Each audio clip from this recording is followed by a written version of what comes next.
How bin ya? Welcome to the Black Country Craftsman's YouTube channel. If you enjoy our content, please subscribe. Smash us a like. Your support is much appreciated. So let's crack on with the rest of the video. This video is part 13 of the house renovation playlist where I've purchased a 2-bedroom house to renovate for the rental market. If you'd like to find out more advice on renting houses and the things to look out for before you buy one, check out my other video, the Buy to Let Guide. So let's crack on and pick up where we left off. In the last episode, I fitted the sink and waste pipes, the upstands to the worktops, and I've marked out for the gas hob and cut the aperture out in readiness for the hob to be fitted by a gas engineer. Next job is to get this extractor fan all kitted out with the ducting. Now I don't know whether you can remember on one of the previous videos that I did regarding cutting the hole out for this section, and there was quite a wide plastic pipe that was supplied with it. When I tried the pipe was all at the back of there and it looked awful. So what I've gone and done is purchased a different sort of system. It's like a plastic ducting system with some various adapters. So yeah, I've decided to fit this instead. Firstly, I fitted the ducting pipe from the outer brick through the cavity and out to the inside of the house in readiness to fit the new ducting pipe system to it. Right, starting off with the first run, I've added this connection which will then attach to the plastic pipe. And all we do is just put a small little 1/2-inch screw just to hold it in position, and we need to fit that first. Okay, pop that in position, and I'll just put a couple of little screws there just to hold it in place. Put a little bit of an adapter on that one there. And here's the second piece. And it's as simple as basically measuring, cutting and fitting the sections together. Okay, there we have it. The ducting completely installed. Extractor out. What I plan to do now is put some boxing around there just to tidy that up, so when you do open this cupboard up, it looks a little bit better than what it does now. On the outside, attach and fit a vent cover to stop any unwanted guests from getting in. Okay, need to check the extractor, pull the extractor out.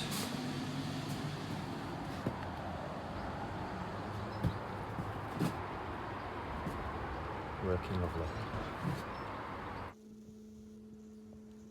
Out of the offcuts, I've created just a little boxing section just to go over where the extractor fan is, where the ducting is. Just popped a couple of little pieces of wood there just to hold it in position, and when the time's right, just got to put a little screw through there just to hold it in position. All fitted, it is looking a lot neater. Next job is fitting the handles. Now I've decided, make it easy really, to put that bottom one there in line across there. Okay, first one all marked up. First thing I did was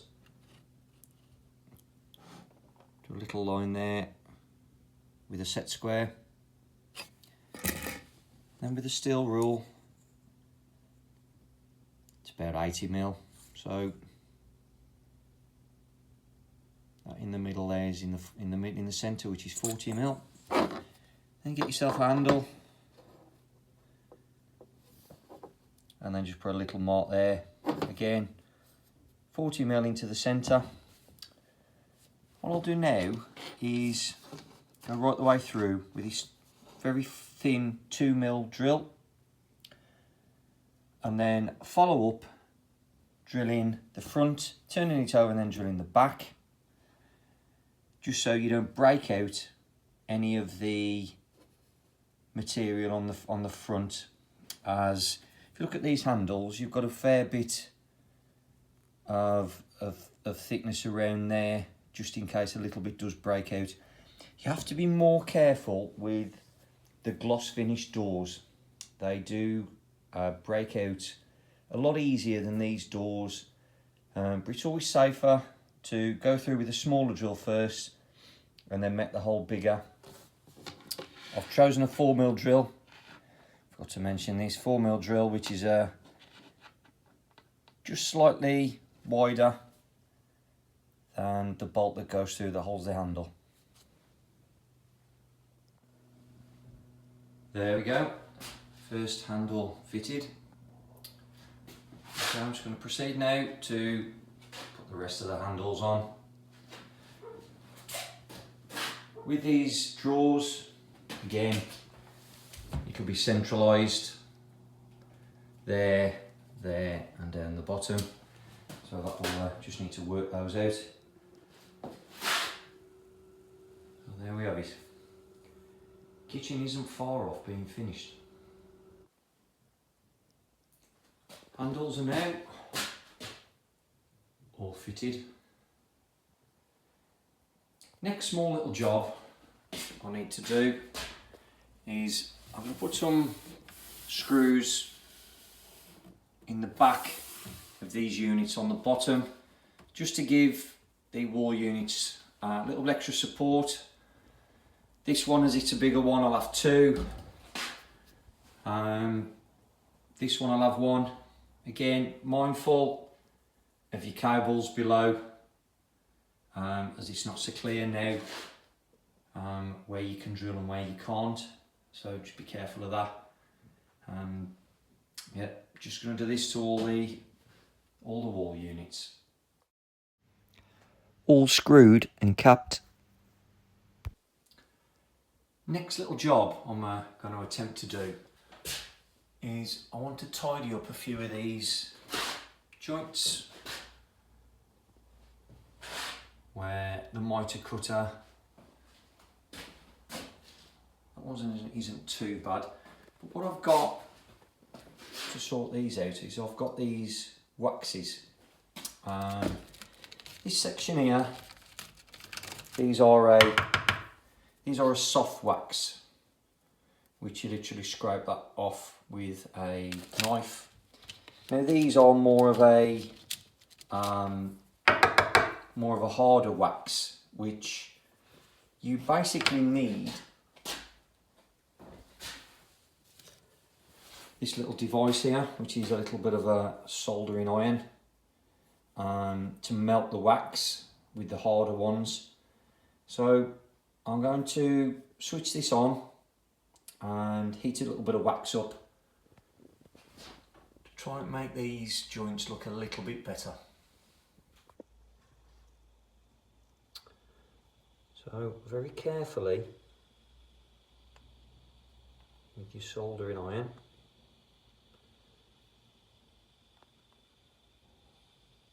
you heat the wax up into a liquid and then carefully apply it to the joints. Okay, I've melted the wax onto the joints. Now using a Stanley blade, carefully start to scrape the wax back so it's nice and flush. Okay, scrape them all back very gently and polish them up with this contour pad, this sandy little lightly brazed sanding pad, just to buffer them up and smooth them off. Next little job, I want to look at how we adjust these hinges to make these doors look like they're square. So if you can see this one here, where it's very tight at the top and there's a bigger gap at the bottom.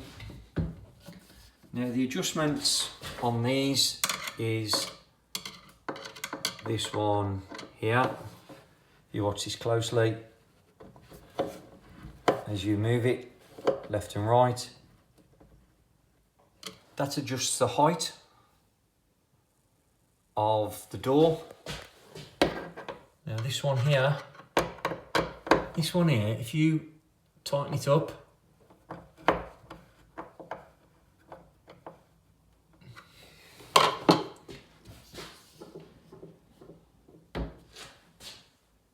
that'll actually move the door over left and right to the appropriate depth that you need to go. So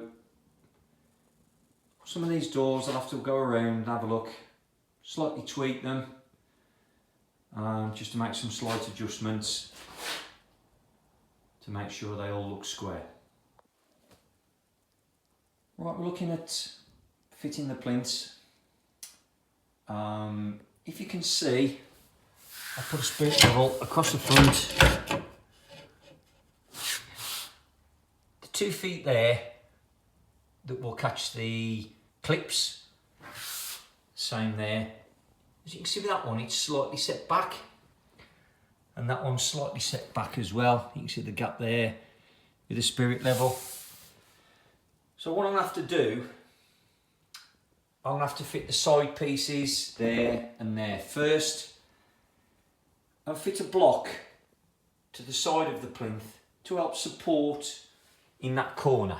As if I don't, what you will find is the plinth will move back. And every time someone pushes it or catches it, it'll start springing backwards, which I'm not happy with. So fit the side pieces first, that one and that one, before we fit the long one across the front. I'll place this one in position. Not particularly too accurate, as long as it goes past that foot, we should be okay. I've actually marked it there. I'm going to cut that down to size, and as I said, I'll do exactly the same to that size, and we'll see where we are when we've done that. Right, both small sections of plinth cut to size. Mark roughly in the centre of where the support posts are on the base unit, and just continue that line at the back. Here are the plinth clips, just separate them both. Continue to screw those to the plinth, and then the clips slide on to that as soon as you've secured them to the plinth. Plinth clips are now attached, and just literally push in position. Measure up the long section. I always advise putting a little mark on the tape measure there, just so you don't get confused when you do measure up, when you do become to mark it up, ready to cut. Right, long section has been measured. marked up and squared up. Now if you are going to use a pre-cut and measure from the end, always make sure that it's square, which this is, before you do cut the marked up section, as not always, just because it may look square and it's a nice sharp cut, they don't always come cut square. So always check that before you mark up and cut where you need to cut. Before marking up, just make sure your plinth fits. That's a really nice, snug, tight fit. Even though there's 4 feet there, or 4 legs there, I will only be using the 2 to put the clips on, which will be the 2 on the outside, as I don't think it's necessary to put the 4 on, particularly as they're so close together. As you can see, that centre foot that supports that unit going right the way back can't really be used. We'll come up with another plan regarding that after I've fit the clips. Okay, final piece has now been fitted. But if we look in the corner, as I've mentioned that middle foot quite a few times, you have got a fair little bit of play in those corners. So what I plan to do is a little mark there,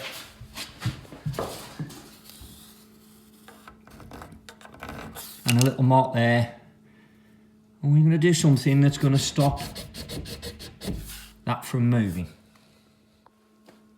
So we need to remove this middle section. Now these plinths can be awkward, and as soon as they're on, there's no way to grab them from underneath. A little bit of a trick I kind of use: get yourself a small Allen key, find yourself a little gap where the Allen key can go in, and just literally pull it forward, and they come off quite easily then. Okay, here's one of the side sections that have been removed. All I've done is put a mark at the back of the thickness of what the plinth is. Plan to do is screw that block to the plinth, as I've done with that one, and when the plinth goes up against it, there'll be no movement at all from that piece in the corner, due to the fact that we've got these blocks screwed to the side pieces. And there we have it, side pieces back in, timber supports there, and on that one,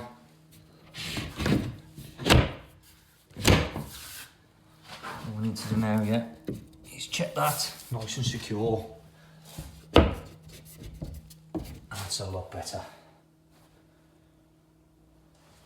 All we need to do now to finish the plinths off, same procedure, just to pop the last one on.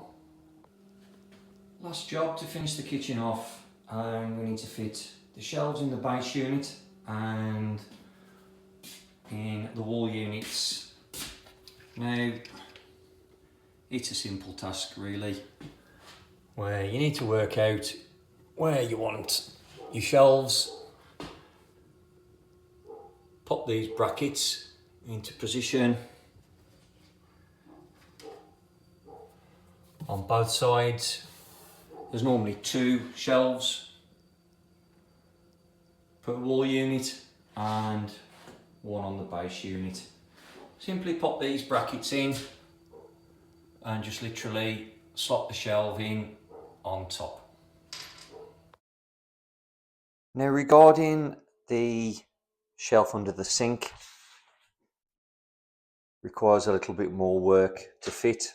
What I've done, I've put a couple of the little holding brackets in position at the front, placed it in position and put various marks using your tape measure.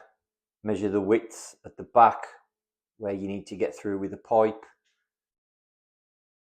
Mark it there. Again, don't forget you've got outlets there for the washing machine. And the mark there is roughly where I need to cut it to allow the pipe, to allow it to go past the pipe. So mark it up roughly there with a couple of marks. Obviously put your cutting lines in as soon as you've done that.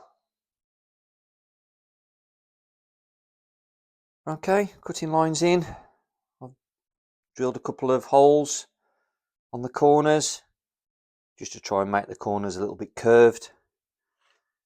And then just with your jigsaw, just cut the shape out and hopefully it'll fit in. Now always remember to fully leave the sides in from front to back, as your supporting brackets need to be there to hold up the shelf. Well, there we go.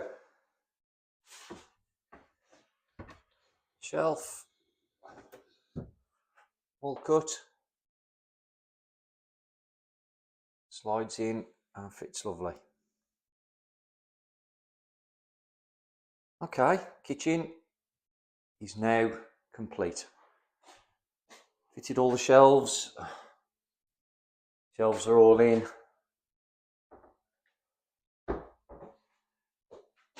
So we still got the gas hob to have plumbed in by a gas engineer. Also as well, the cooker has to be installed with an electric cable by a qualified electrician. Apart from that, we're all done. And as we say over our way, mate, that's looking Boston. So please join us on the next one, where I continue to finish off bits of the house in readiness to start painting, where things haven't gone quite to plan. Okay, if you've enjoyed this video, smash us a like, drop us a comment, and if we can help you, we will. And please subscribe to give us a little support. Also, please check out our other videos, as we've got quite a few out now. You may find something that might just help you out in the future. I'm the Black Country Craftsman. Don't forget to tell your muckers. Learning how to fix these problems yourself is cheaper than paying someone else to do it for you. Thanks for watching.